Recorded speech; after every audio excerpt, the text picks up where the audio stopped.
Hi guys! So here is my group member. I hope you guys enjoy the video.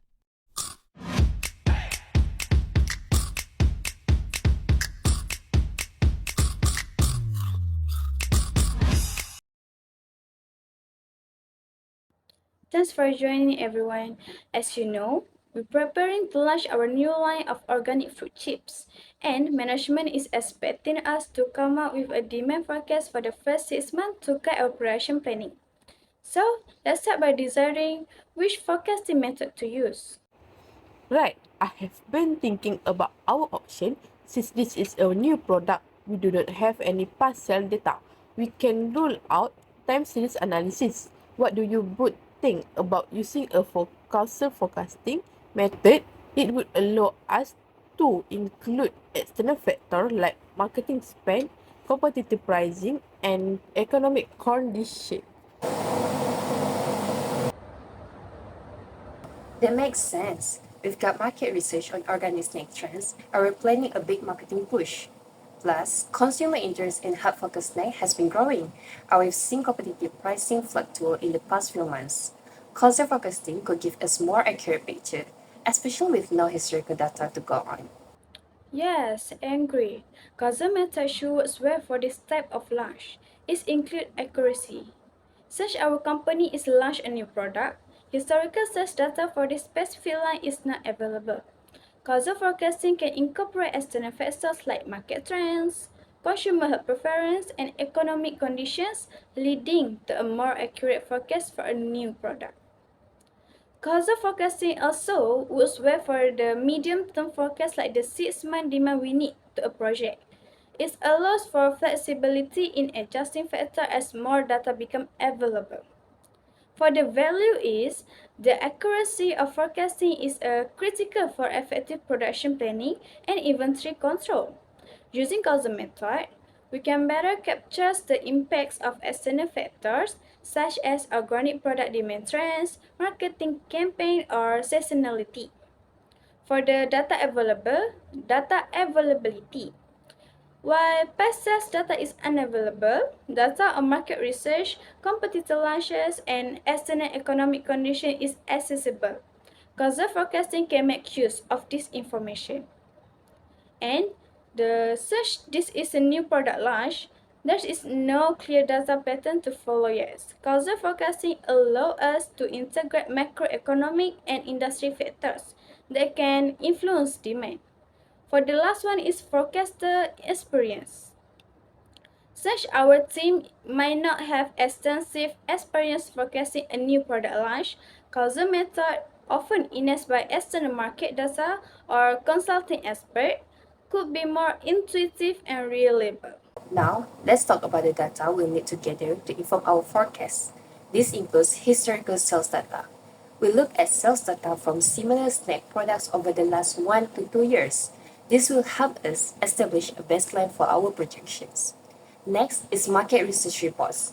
We'll gather insights from market research studies that detail trends in organic snacks, consumer preferences, and demographic data. This information is critical for understanding our target audience. Next is competitive analysis. We'll perform a true analysis of our competitors, examining their sales performance, pricing, and market strategies to identify potential opportunities and threats.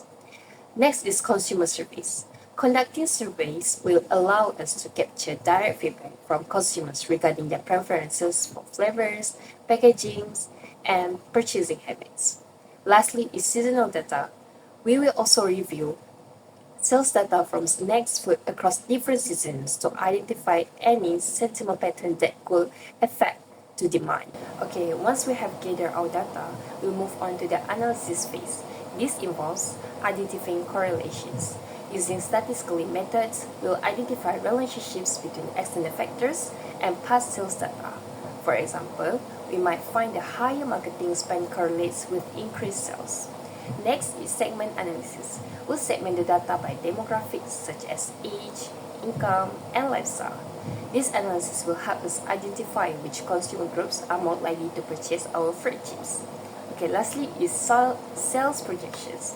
We will create baseline forecasts using historical sales data and then adjust these projections based on insights from our causal analysis. Okay, we will explore how to perform a causal demand forecast for Greenbite's new product line, which is organic fruit chip. By incorporating key external factors that influence demand, the goal is to create an accurate prediction model using regression analysis.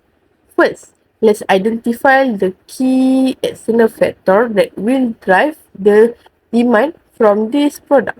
Number one is consumer health trend, the growing interest in organic snack. Number two is economic factor, consumer disposable income as organic product are premium price. And number three is marketing activity, the effect of promotional campaign on increasing awareness and driving purchase. And lastly is competitor behavior, price change and new launches from competitors. To build our model, we focus on three external variables. Number one is Google search trend for organic snack, representing herd awareness and interest. Number two is awareness disposable income of the target, affecting purchasing power. And lastly is marketing spend by Cream Bites, which drive brand visibility and demand. We now can use this external factor to create a regression equation for forecasting demand. The equation is here is the forecasted demand for Cream Bites organic fruit chip over the next 6 months. This growth reflects rising consumer interest in organic product, increasing disposable income, and affecting marketing spend. Here is a visual representation of the demand forecast for Green Bites organic fruit chip over the 5 6 months. The demand forecast is based on external factors such as consumer interest like Google Trends, disposable income, and marketing spend using a causal model. Let me display the chart for you again.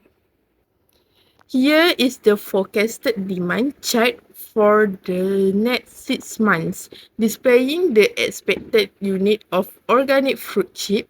It shows a steady increase in demand as external factors such as consumer interest and marketing effort drive growth over time. Okay, once we have our initial forecast, it's critical to calibrate it based on a new information. So, in my opinion, here's how we will approach this. I think we need to do regular data review. We will establish a regular schedule for reviewing sales data, market trends, and any emerging external factors. This ongoing analysis will keep us informed and allow for timely adjustments. We can also do feedback loops. Creating feedback mechanisms with our sales and marketing teams will be essential.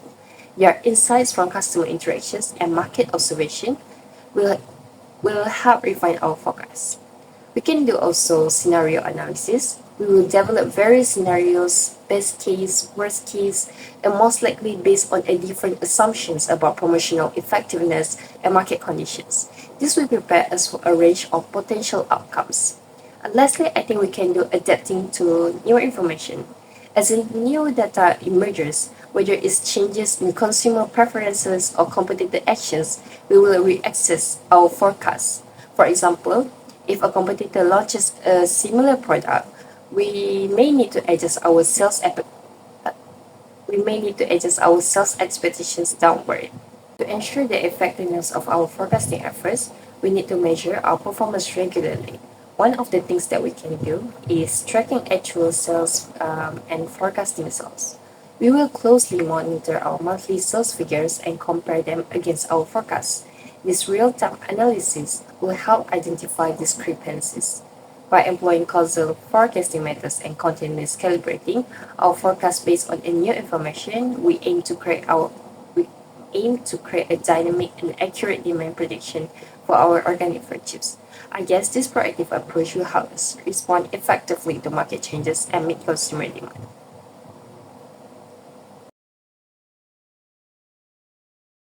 Perfect. Let's keep monitoring the situation and recalibrate for the forecasting if necessary. But for now, the projection looks good for our production and inventory planning. Based on the forecast result, the demand is expected to rise steadily over the next 6 months, influenced heavily by increased marketing spend and positive economic trends. For given this, the following decision can be made by production scaling. Gradually increase production capacity aligning with the expected rise in demand, especially as marketing efforts intensify. For the inventory control, stock levels should increase in anticipation of the peak demand periods, especially after marketing push. The third one is for monitoring competitors. Monitoring competitors can keep a close eye on competitor pricing to adjust strategies, as competitive pricing has a moderate impact on demand.